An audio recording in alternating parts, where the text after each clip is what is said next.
Welcome year 9 to Solutions and Solubility Recap. First thing I would like you to do is to complete the Do Now task into your exercise books.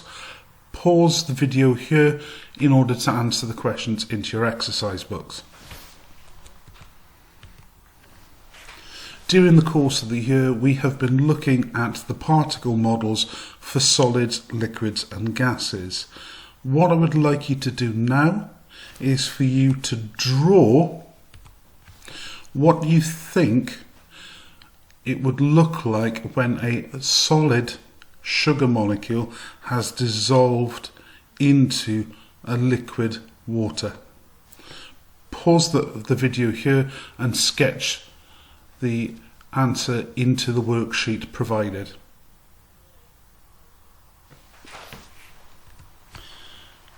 Check your diagram.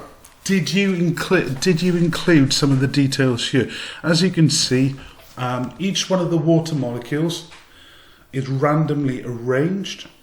The particles surround the sugar molecules completely on all sides, and there should be no gaps between either the water molecules or the sugar molecules.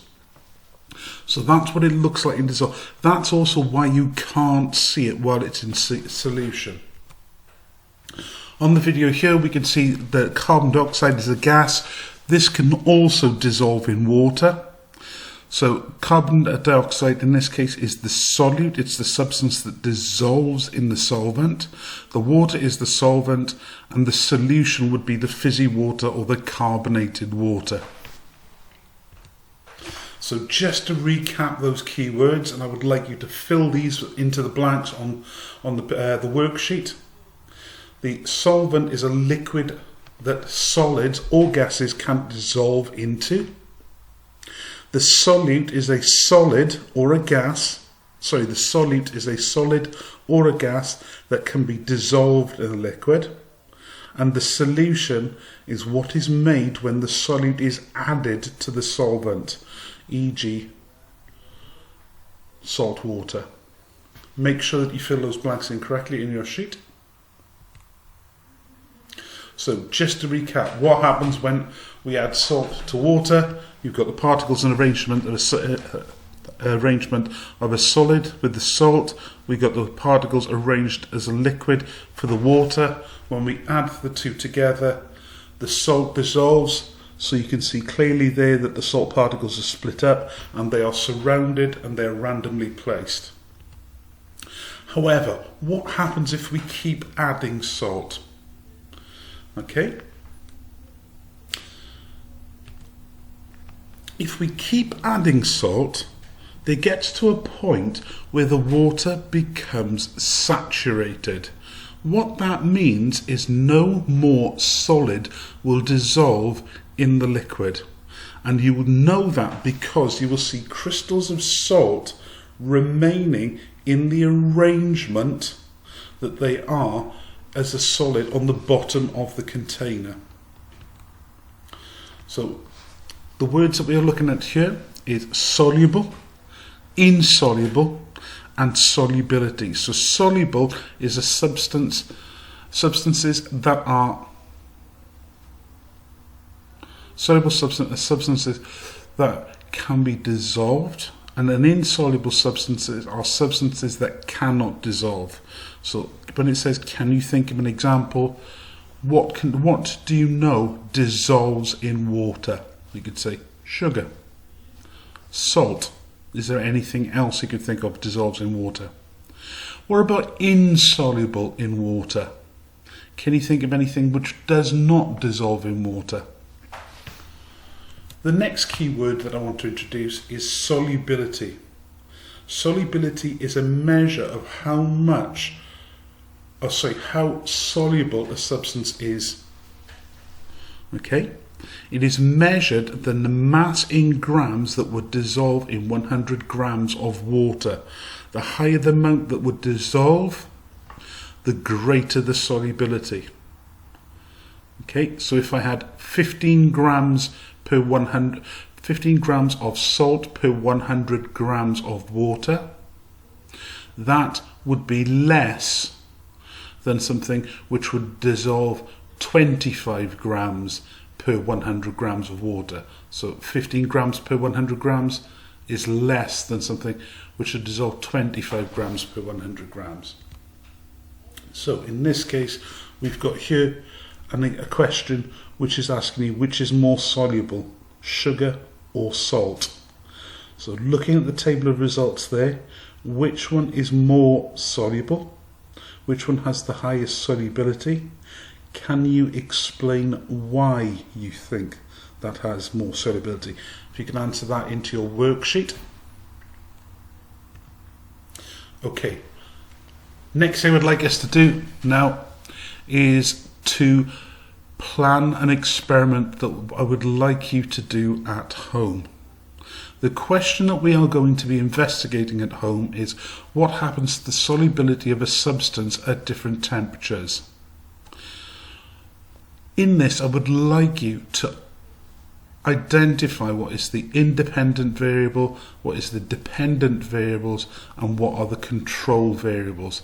Now, if you're in my class, you will remember that I did the acronym DIC and MASS. So DIC, dependent, independent, controlled. MASS was measured, altered, or the same. So the dependent variable is the variable which you are measuring. The independent variable is the one that you are altering or changing. And the controlled variables are the variables that you are keeping the same in order to make it a fair test. So what I would like you to do for this very simple practical at home is take a cup of water, measure 50 mils. You should have a measuring jug at home. 50 mils of water into a measuring jug, and add in a few ice cubes. To that, add a tablespoon full of salt. Stir it. Does it dissolve? Keep adding tablespoons of salt one at a time until no more will dissolve, and record the number of tablespoons that dissolve in iced water. So water with an ice cube in it. Now, take 50 mils of water from the tap. Do exactly the same. Tablespoon of salt, tablespoon of salt. Keep repeating it until no more salt will dissolve. Now, take some warm water from the kettle. Don't allow it to boil, and then give it 10 to 15 minutes to cool down a little bit. If you pour it straight from the kettle, you are very likely to burn yourself.